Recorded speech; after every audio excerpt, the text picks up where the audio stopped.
Hey y'all, it's been a while. I'm Ken Cannon, in case you forgot, it has been quite a long time. And today, I am going to talk to you about the top 5 things to do in Akihabara.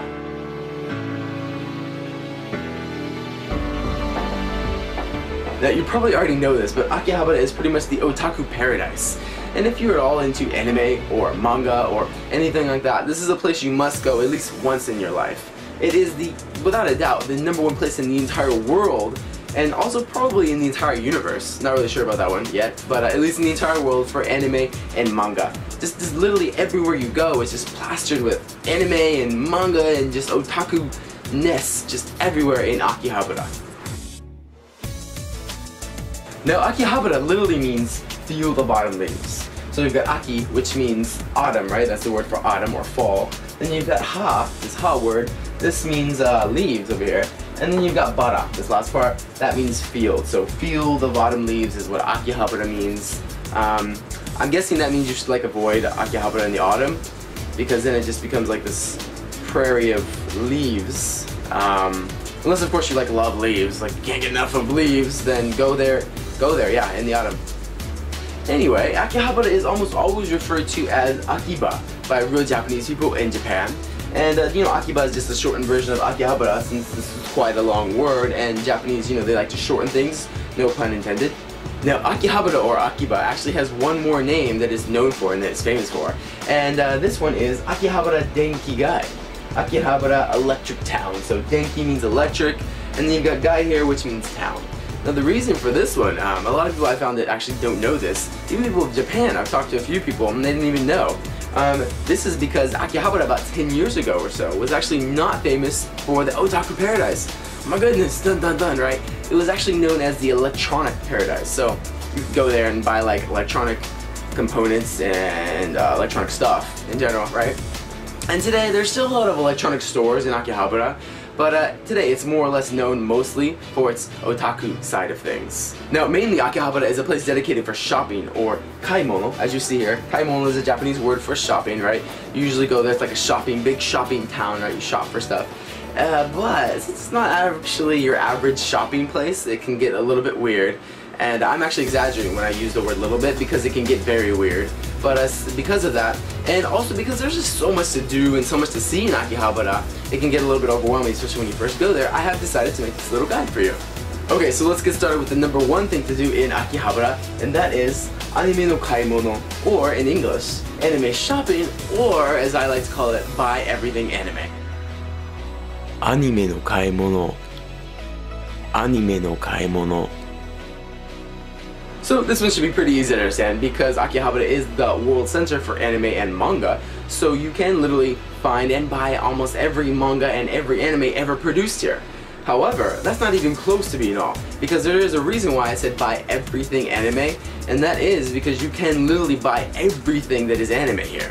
For example, only a tiny variety of what you actually find in Akihabara is anime drinks, anime lamps, anime fans, anime toilets, anime cars, anime phones, anime furniture, anime dogs, anime cats, anime underwear, and anime people. アニメ人形とか好きですね。人形とか例えばピカチュウ人形は超可愛いよ。人形じゃねえよ。栓抜きだよ。ありがとう。じゃあヘロキッティの人形見てもいい？もしもし。はい。じゃあね。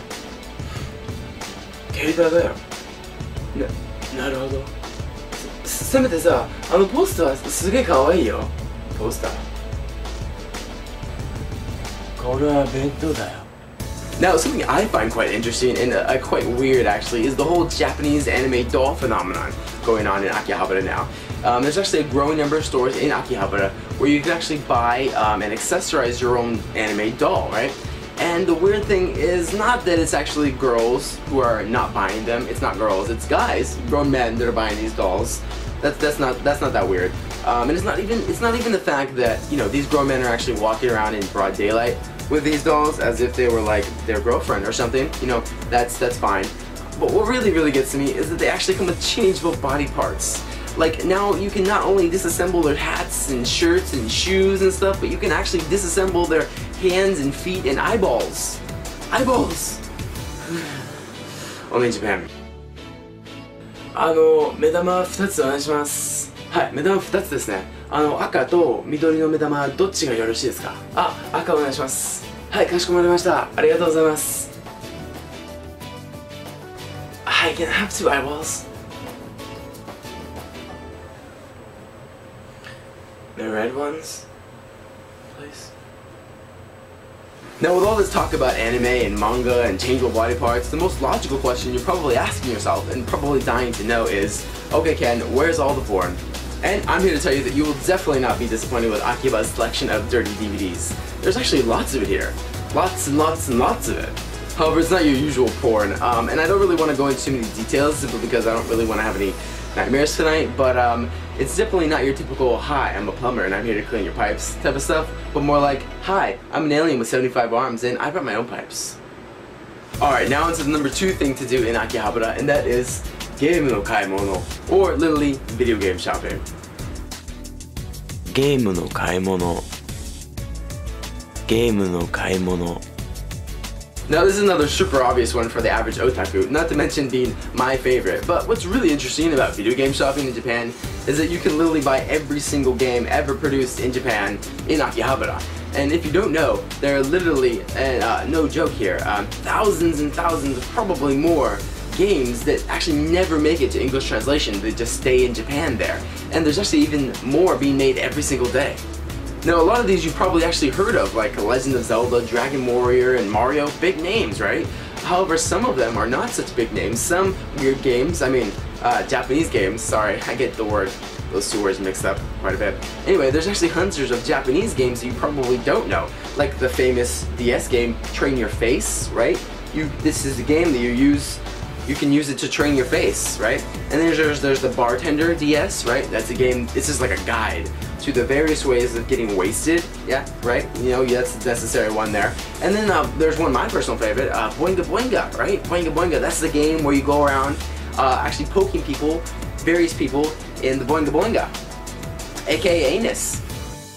AKA anus. Here's a question for you. I wonder what it would look like if you actually played all 3 of those games at the same time.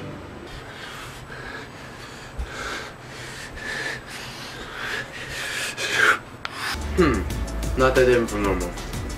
Now in Akihabara, you can not only buy recent, never before seen, really cool, weird Japanese games, but you can also buy retro Japanese, weird, cool, never before seen games via an extremely famous retro gaming store called, well, this is very appropriately named, but it's called Super Potato. Now, you will have to speak the language, to play most of these games, right, Japanese, but while you are learning, translation scripts, which you can find on the internet, they come in handy. And really, for games like Boinga Boinga, do you really need to speak the language to play it?